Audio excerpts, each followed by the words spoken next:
The crystalline chambers of the Galactic Council had never been so silent. Dr. Amanda Mitchell could feel thousands of alien eyes fixed upon her as she stood at the central podium, her data tablet projecting a swirling mass of darkness onto the holographic display. The image alone was enough to make several council members recoil in their anti-gravity seats. "The Void Weaver has awakened," she announced, her voice steady despite the weight of her words. "Our deep space monitoring station in the Carina Arm detected its movement 3 standard days ago." The chamber erupted in chaos. The Mantillion representatives' chitinous plates rattled in terror, while the normally stoic Arcturians' bioluminescent patterns flashed in distress signals. Even the ancient Rigelians, who had survived 3 galactic wars, began their species' death prayers. Commander Jack Hayes, standing next to Dr. Mitchell, couldn't help but smirk. He pulled out his personal data pad and started drawing up battle plans, the holographic interface painting his weather-worn face in blue light. The casual display drew horrified stares from the nearby delegates. Commander Hayes, High Counselor's Exulth's translators struggled to convey the mixture of fear and confusion in their voice. Does the human delegation not understand the gravity of this situation? The Void Weaver is not some simple space anomaly. It is the Great Devourer, the end of civilizations. Hayes looked up from his pad, his expression reminiscent of a man planning a chess strategy rather than facing cosmic horror. "Oh, we understand, Counselor. We're just used to this sort of thing." Used to this sort of thing. The Centaurian representative's telepathic message carried waves of disbelief. Dr. Mitchell stepped forward, her professional demeanor softening slightly. "What the commander means is that humanity has been preparing for existential threats since we first looked up at the stars. We've written about them, made entertainment about them, and planned for them. In many ways, this is the moment we've been waiting for." The council chamber grew even quieter, if that was possible. Hayes continued working on his pad, the sounds of his fingers tapping the screen echoing through the vast space. "In fact," he added without looking up, "we have 17 different protocols for this exact scenario. Well, 19 if you count the ones that involve experimental weaponry, but those are still in the testing phase." A hysterical laugh came from the Mantillion section. "Testing phase? You knew this was coming." "Not this specifically," Dr. Mitchell clarified, pulling up additional data on the main display. "But we knew something was coming. Humanity has always lived with the understanding that the universe is vast and full of dangers. Instead of living in fear, we prepared." Hayes finally put down his pad and addressed the council directly. "Right now, the Human Defense Force is mobilizing our research fleets. We're going to need all the data we can get on this thing. Dr. Mitchell's team will coordinate with any species willing to share their historical records of previous encounters." Previous encounters. The High Counselor's translator crackled with surprise. "Those are sealed in our most sacred vaults. The terror of the last awakening nearly drove several species to extinction." "Exactly," Hayes nodded. "And that's why we need to study them. Every encounter, every detail, every scrap of information could be the key to understanding this thing. Because that's what humans do. We study, we learn, and we fight back." Dr. Mitchell brought up a new set of projections, showing the Void Weaver's projected path. "We're not running, and we're not hiding.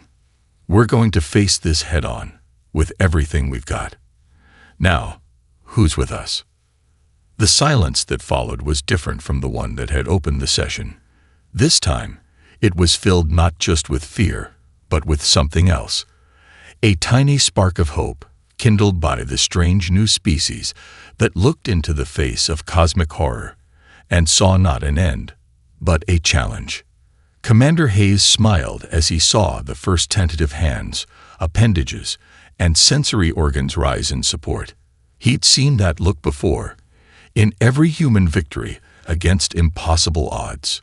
It was the look of terror giving way to determination, of despair turning to action. The warning had been delivered. Now, the real work could begin. Approaching optimal observation distance in 3 minutes, the ship's AI announced as the research vessel Curiosity glided through the void. Dr. Blake Thompson stood at the main viewport, his eyes fixed on the writhing darkness ahead. The Void Weaver looked like a living eclipse, a mass of impossible geometries that seemed to bend both light and reality around it. Anyone else getting Lovecraft vibes? Chief Engineer Emily Rodriguez asked as she triple-checked the shield modifications. Her workstation was cluttered with empty coffee cups, each bearing different variations of "Don't talk to me until this is empty." "Please don't jinx us," Lieutenant Mark Wilson called from the sensor station. "I've read enough cosmic horror to know where this usually goes." Dr. Thompson smiled despite the tension. Only humans would chase down a reality-bending space horror while making literary references. The Curiosity had been designed for this kind of mission, a perfect blend of scientific equipment and military-grade defense systems. The alien engineers who'd helped build her had called it paranoid over-engineering. Right now, that paranoia was looking pretty smart. 2 minutes to optimal range. The AI updated, detecting unusual gravitational fluctuations. Rodriguez's fingers flew over her console, compensating. Shield harmonics adjusted. "Blake, you better get some good data, because these modifications are burning through our power cells like crazy." The entire ship shuddered as they entered the outer range of the Void Weaver's influence. The creature hadn't noticed them yet. It was too busy consuming an uninhabited star system, its vast form breaking down matter at a quantum level. "Beginning primary scan sequence," Dr. Thompson announced, activating the suite of specialized sensors. "Mark, are you getting this?" "Getting something all right." Wilson's voice was tense. "These readings, they don't make any sense. It's like the laws of physics are having a bad day." The data streamed across their screens. Energy signatures, unlike anything ever recorded, radiation patterns that shouldn't be possible, and quantum states that made their best theories look like children's drawings. Then everything went wrong. The ship's engines cut out with a sound like a dying wind. Emergency lights flashed as the Curiosity began drifting closer to the cosmic horror. "Emily." Dr. Thompson gripped his console as artificial gravity fluctuated. "Working on it." Rodriguez was already elbow-deep in an access panel. "Something's interfering with the engine's quantum matrix. Give me 2 minutes." "We don't have 2 minutes." Wilson's voice was steady despite the fear. "At current drift, we'll hit its outer field in 90 seconds. Rodriguez yanked out a handful of crystals from the panel. "Blake, remember that theory about quantum entanglement you were boring me with last week? The one about parallel processing in nonlinear spacetime?" "Yeah, that one." She jammed the crystals into different slots. "I'm going to try something stupid. Mark, route all remaining power to the forward shields." "AI, initiate emergency protocol Rodriguez 7. Warning," the AI chimed. "Proposed action violates 17 safety protocols." "Override." All 3 humans shouted at once. The ship lurched as Rodriguez's modification took effect. The engines screamed back to life, but the sound they made was unlike anything they'd been designed for. "What did you do?" Dr. Thompson asked as they slowly began moving away from the Void Weaver. "Reversed the quantum matrix and used the interference as a power source." Rodriguez grinned, though sweat beaded on her forehead. "Like using an undertow to swim back to shore. It won't last long, but it should get us out of here." "The data," Wilson called out. "Tell me we got something worth nearly dying for." Dr. Thompson was already reviewing the sensor logs. His eyes widened as he processed what they'd discovered. "Oh, we got something all right. Something that's going to change everything we thought we knew about reality." As the Curiosity limped away from the cosmic horror, its strides making sounds that would give their engineers nightmares, the three humans shared a look of triumph. They'd stared into the abyss, and instead of running, they'd taken notes. And somewhere in those notes was the key to saving the galaxy. Lieutenant Jessica Parker had been staring at the holographic display for so long that the numbers were starting to dance.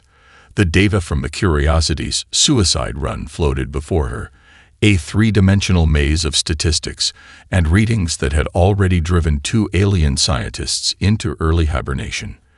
But something about the pattern nagged at her mind, like an old song she couldn't quite remember. "You're going to burn out your retinas," Dr. Michael Anderson said, placing a fresh cup of coffee next to her station. The veteran xenobiologist had seen that look before. The same expression his colleagues had worn before every major breakthrough in human history. "Mike," she said, not taking her eyes off the display, "what does this remind you of?" He stepped closer, his gray hair reflecting the blue light of the holograms. "Besides a massive headache, it looks like the Fibonacci sequence," they said in unison. Jessica's fingers flew across the controls, rotating the display. "Not just that. Look at the destruction pattern. It's following Earth's golden ratio. Every system it devours, every path it takes. It's moving like nature," Michael finished, his eyes widening. "Like a river cutting through rock, or a mass extinction event." Jessica pulled up Earth's historical data. "Look at this. The pattern matches every major extinction cycle in Earth's history, just on a galactic scale." The laboratory door hissed open as Admiral Sarah Cooper strode in, her uniform crisp despite the late hour. "Tell me you have something." The Void Weaver just changed course toward the Centauri sector. "We have something better than something," Michael said, already transferring the data to the main screen. "We have a pattern." Lieutenant Parker found it. Jessica stood, her exhaustion forgotten. "It's not random destruction, Admiral. The Void Weaver is following natural laws. Our natural laws. Every move it makes follows the same mathematical principles that shaped life on Earth." In English, "Lieutenant," the Admiral's voice was tense. 2 million colonists lived in the Centauri sector. "It's like a forest fire," Michael explained. "Destructive, yes, but following specific patterns that actually promote long-term growth.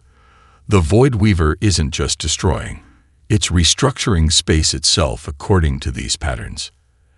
And that helps us how?" Jessica brought up a new simulation, "because now we can predict its movements. More than that, we might be able to influence them. Every natural system has its channels, its paths of least resistance. If we can understand those, we can guide it," the Admiral finished, beginning to understand. "Like controlling a flood with levees." The lab's AI chimed in with an update. "Void Weaver will reach the Centauri sector in 48 hours at current velocity."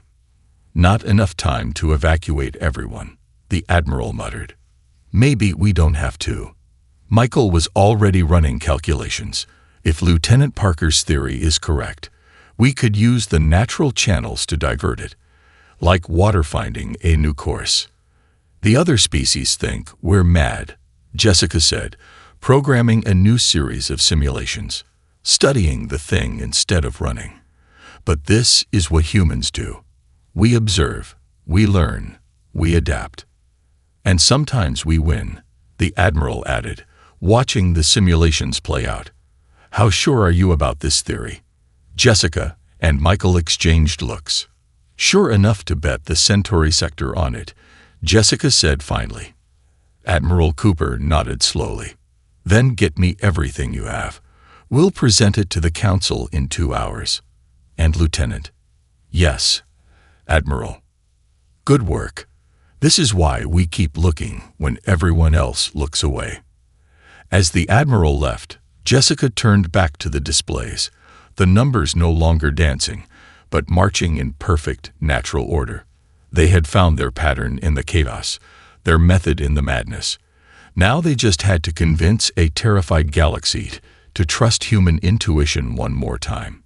After all, that's what had gotten them this far.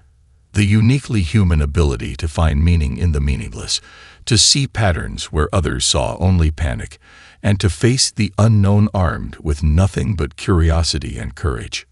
The race against time had begun. The war room of the Human Defense Force headquarters was packed with both human and alien representatives.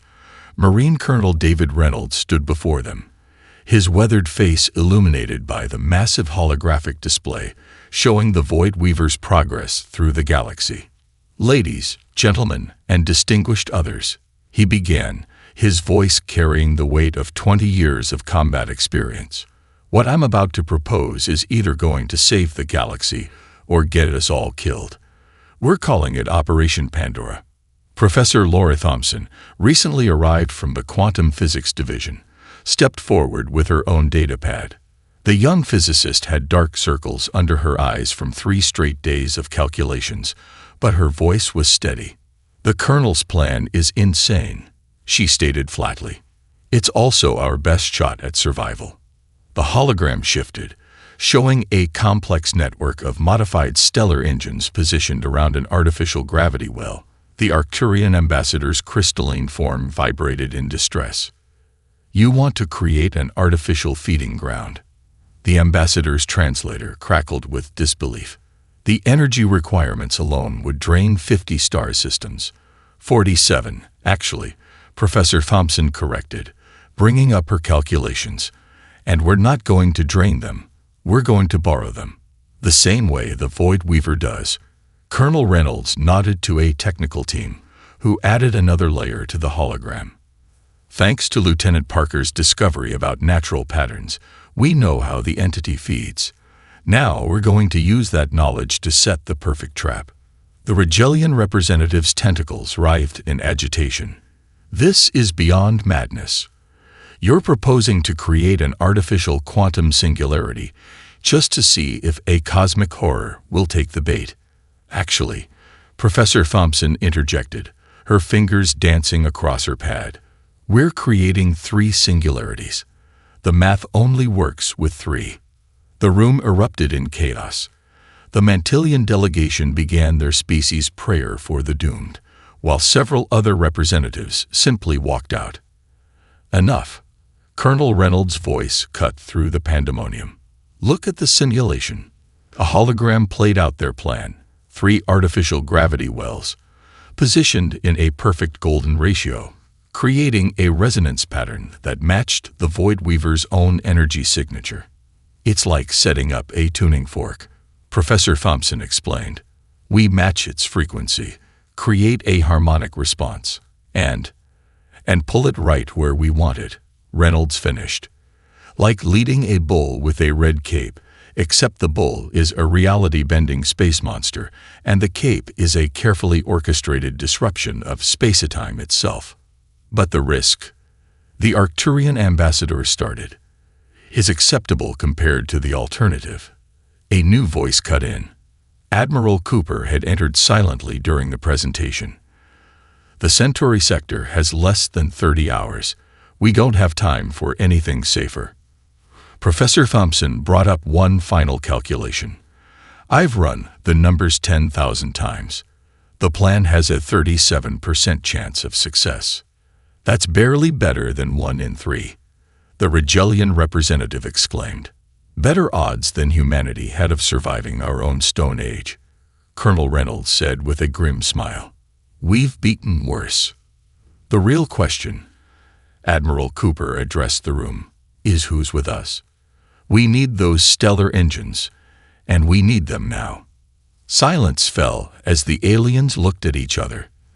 The humans waited, their faces showing not the terror that gripped the rest of the galaxy, but the calm determination of a species that had evolved on a death world and lived to tell about it. Finally, the Arcturian ambassador's crystal form glowed with decision. "The Arcturian Collective will provide 6 stellar engines. The Regellian Empire offers 8, came another voice. One by one, The commitments rolled in. Professor Thompson's fingers flew across her pad, updating the calculations in real time. "Well," Colonel Reynolds said to Admiral Cooper as the room buzzed with renewed purpose, "looks like we've got ourselves a proper human solution. Absolutely insane. Probably impossible, but just crazy enough to work." "God help us all," the Admiral replied, but she was smiling too. "Begin Operation Pandora. Attention all hands." Captain James Morrison's voice echoed through the U.S. Defiance Combat Information Center. "The refugee fleet is 20 minutes from jump distance. We need to buy them those minutes." The bridge crew of the Defiant watched as the massive Void Weaver changed course, its writhing form turning toward the vulnerable convoy of civilian ships. The ancient horror had sensed easier prey. "Status on the other ships?" Morrison asked, his eyes fixed on the tactical display. U.S. Intrepid and U.S. Valor standing by. Lieutenant Sarah Rodriguez reported from the weapons station. "They're following your lead, Captain." Morrison nodded, a plan already forming. "Communications, patch me through to all ships." And someone cue up the music. "The music, sir," a young ensign asked. "Can't dance with a cosmic horror without the right song." Morrison grinned. AC/DC, Back in Black. It's traditional. The opening riffs of the classic rock anthem filled the bridge as Morrison addressed the fleet. "All ships, this is Morrison.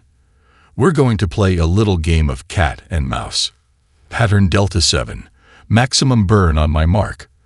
Let's show this thing why humans never lost a game of chicken." The 3 human warships moved in perfect formation, their engines flaring as they accelerated toward the Void Weaver. The entity's massive form seemed to ripple with interest at their approach. "Sir," Rodriguez called out, "energy readings are spiking. It's preparing to feed." "Now," Morrison ordered. The 3 ships split apart in a choreographed dance, their movement pattern matching the golden ratio that Lieutenant Parker had discovered. The Void Weaver's attack passed through empty space where they had been moments before. "Keep the pattern," Morrison commanded as the ships regrouped. "Just like a bullfighter, Ole." The Defiant swooped past, the entity's leading edge, its shield screaming as they brushed the outer field of the cosmic horror. The maneuver drew the creature's attention away from the refugee fleet. 17 minutes to jump distance, the navigation officer reported. "Intrepid, take point," Morrison called. "Valor, run interference. Let's keep this dance going." The human ships moved like athletes in a dangerous game, using the Void Weaver's own patterns against it. Every time it turned toward the refugees, they would dart in close, drawing its attention with precisely calculated energy bursts. 15 minutes. The Void Weaver was learning, its attacks coming faster, more focused. The U.S. Valor's shields buckled under a glancing blow, but the ship spun away, still in formation. "Don't let it pin us down," Morrison ordered. "Keep moving. Rodriguez, give me everything the engines have got." "The Tylium reactors are redlining." "Sir," she reported, "we're pushing them past safety limits." "Wouldn't be a proper human last stand otherwise," Morrison replied. 12 minutes. We can do this." The dance continued. 3 human ships against an entity that had devoured civilizations. The bridge of the Defiant rang with classic rock and status reports, the crew operating with the precision of a well-oiled machine. 10 minutes.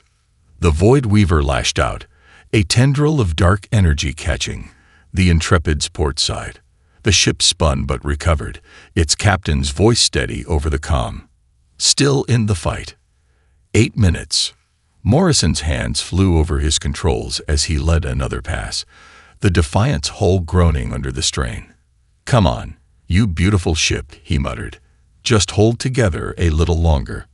5 minutes. The refugee ships were nearly at jump distance, their engines pushing to maximum. The 3 human warships continued their desperate ballet.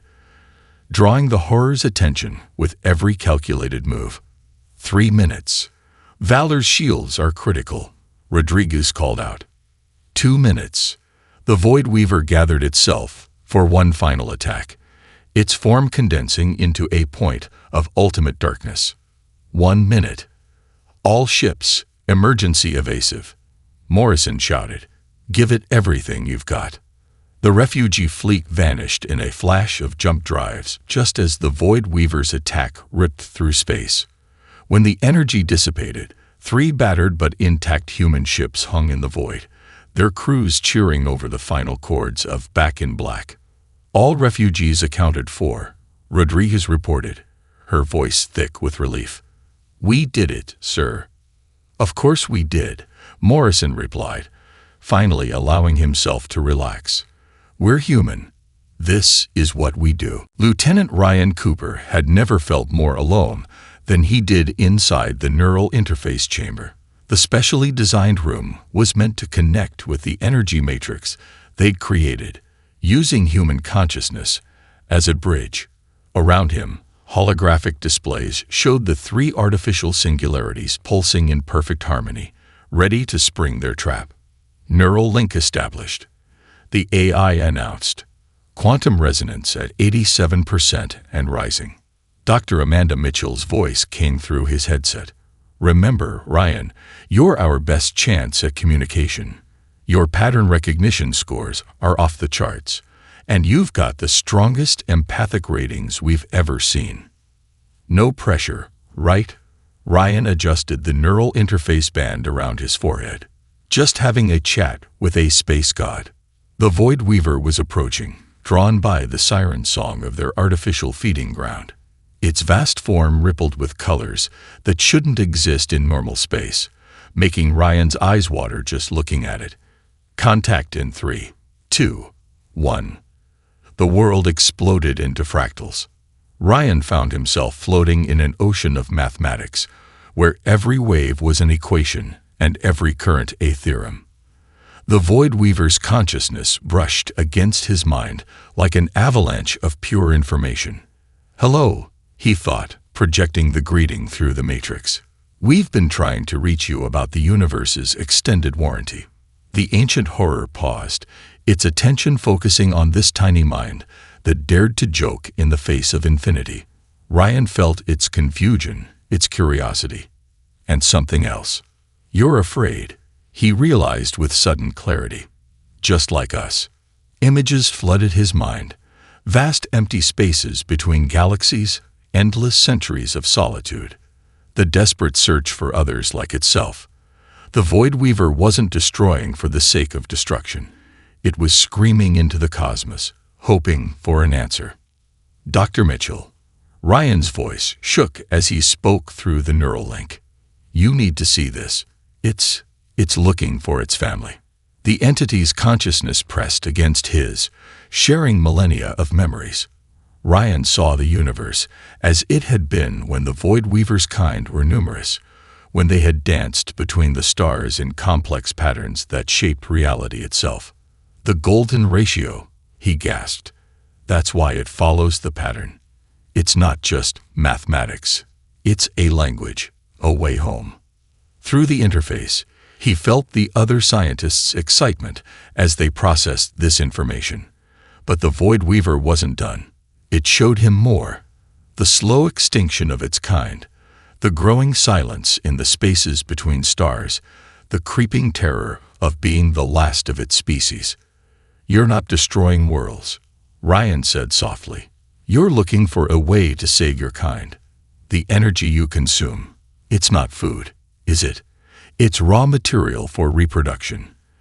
The entity's agreement came as a wave of bittersweet memory, showing him how its kind had once split and multiplied among the stars, each division following the perfect mathematical patterns of growth.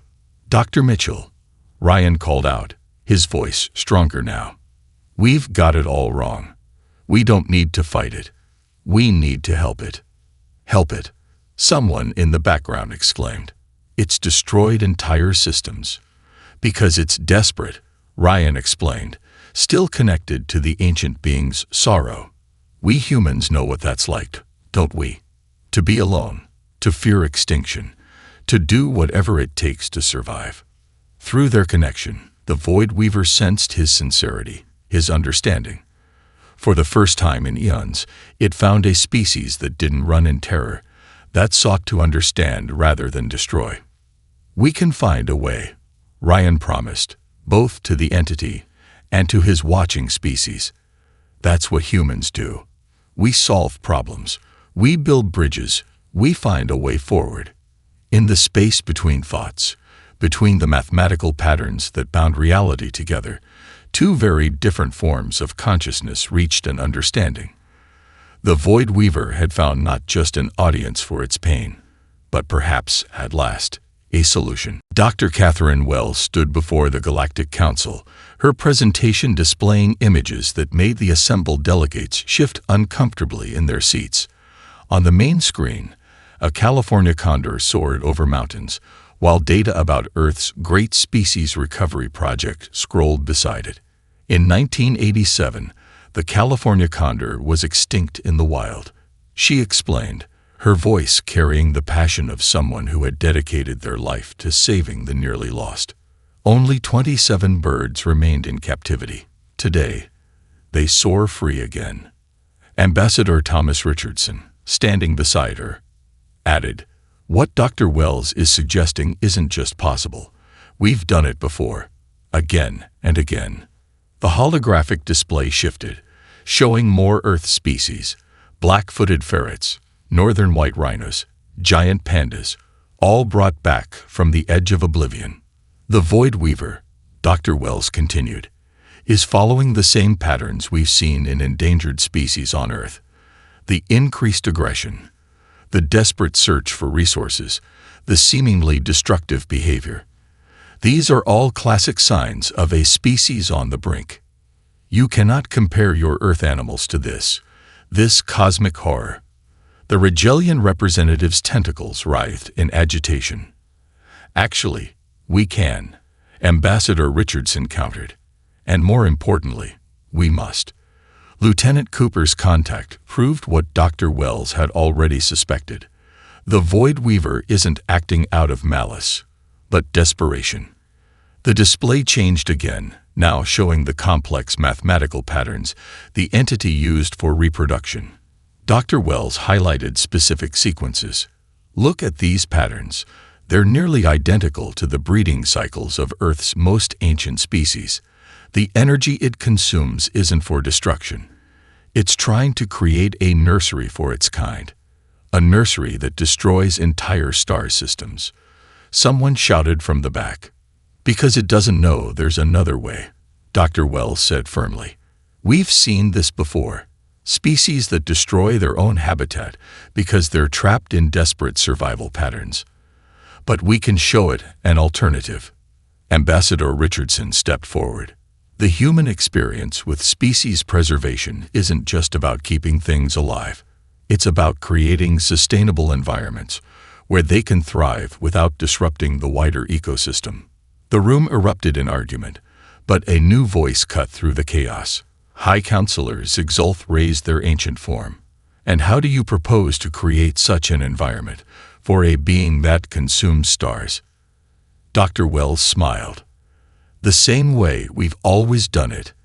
By understanding its needs and finding creative solutions, we've already identified several dying star systems that could be converted into sustainable feeding grounds. Systems that were going to collapse anyway. She brought up a new set of calculations. With the right energy collection systems, we could channel the natural death of these stars into something productive. The Void Weaver gets what it needs to reproduce, and the rest of the galaxy stays safe. You're proposing to build a wildlife preserve, the Arcturian ambassador said slowly. For a cosmic horror. Exactly. Ambassador Richardson nodded. Though we prefer the term conservation area. The alternative, Dr. Wells added quietly, is to watch another species vanish from our universe forever. And humanity has seen enough extinction. The council chamber fell silent as the implications sank in.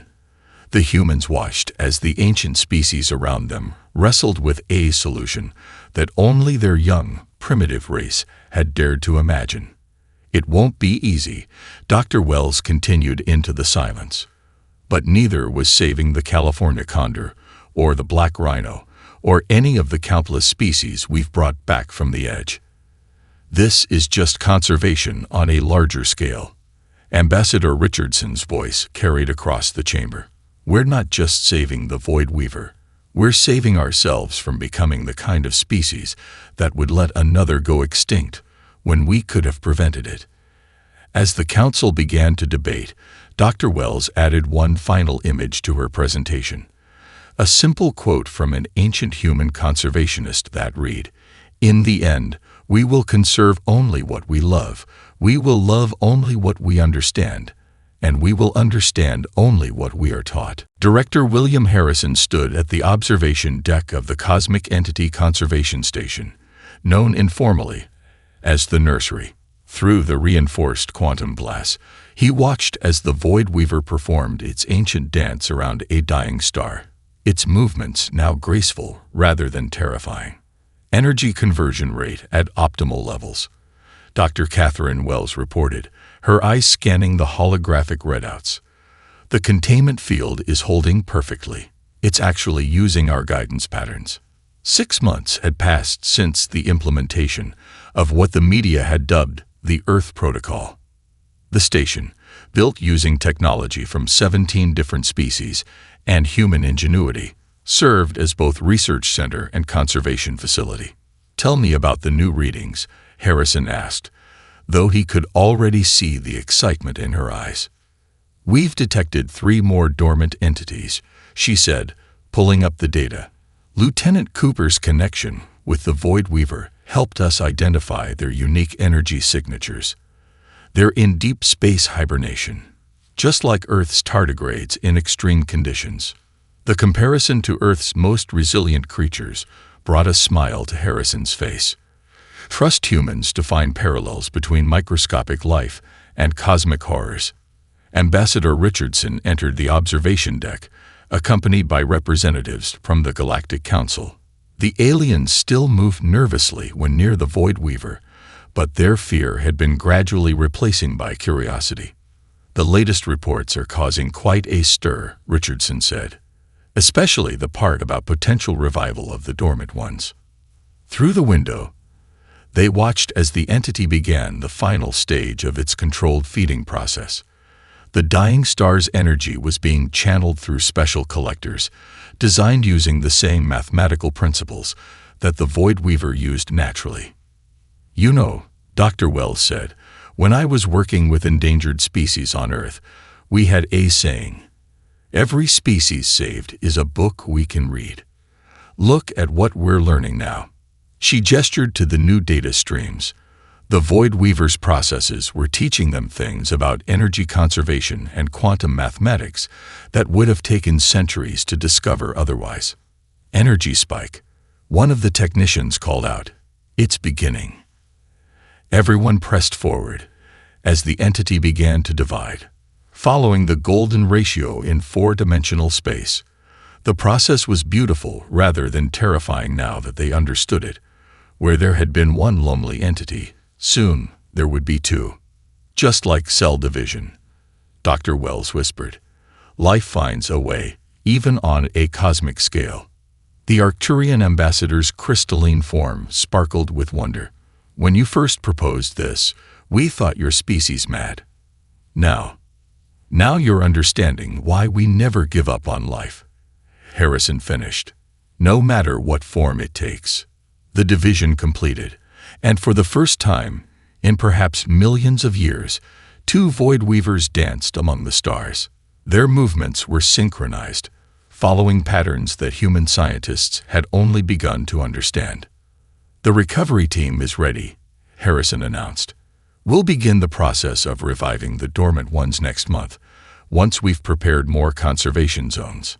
Ambassador Richardson turned to the alien representatives. "This is just the beginning. Think of what else might be out there, what other forms of life we've been too afraid to understand." And that, Dr. Wells added, is humanity's gift to the galaxy. We're not fearless. We've just learned to turn our fear into curiosity, our terror into understanding. As if to emphasize her point, the two entities began a new pattern, one that the scientists had never seen before. It was both a dance and a mathematics lesson, a celebration of life, and a glimpse into the deepest mysteries of the universe. "You know what this means?" Harrison asked, looking at the assembled group. "We're going to need a bigger station." The joke, so characteristically human, broke the reverent mood. Even the alien representatives found themselves joining in the laughter. After all, that was another thing humanity had taught the galaxy. Sometimes the best response to the infinite is to simply smile and get back to work. Above them, the dance of the Void Weavers continued, no longer a terror to the galaxy, but a reminder that understanding could transform even the most frightening unknown into something beautiful.